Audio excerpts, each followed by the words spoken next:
That's not LNS though, is it? It's not. That is LNS, dude. Well, if there's like Look at that thing. it's rotating.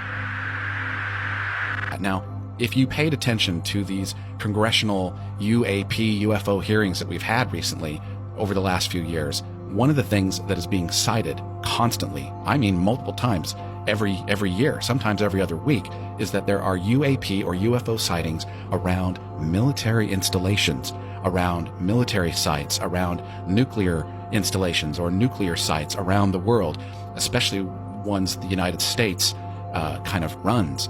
And there seems to be an uptick, a noticeable uptick, almost like moths to a flame.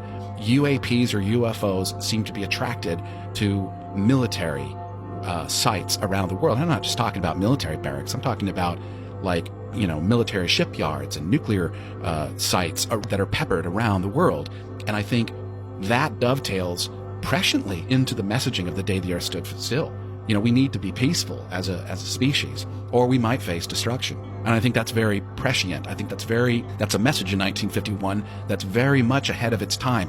I wonder if these UAPs or UFOs or aliens, whatever they are, sat down and watched the day the Earth stood still and said, it's not a bad idea to start showing up and checking in on mankind's work to destroy themselves and the technologies that they're embracing and the nuclear ingenuities that they keep coming up with to destroy themselves or finding ways to destroy others. So it's interesting. That's just an interesting coincidence that the day the Earth stood still seemed to get it right, that the messaging is really about be peaceful, or else you might be acted upon by an outside force.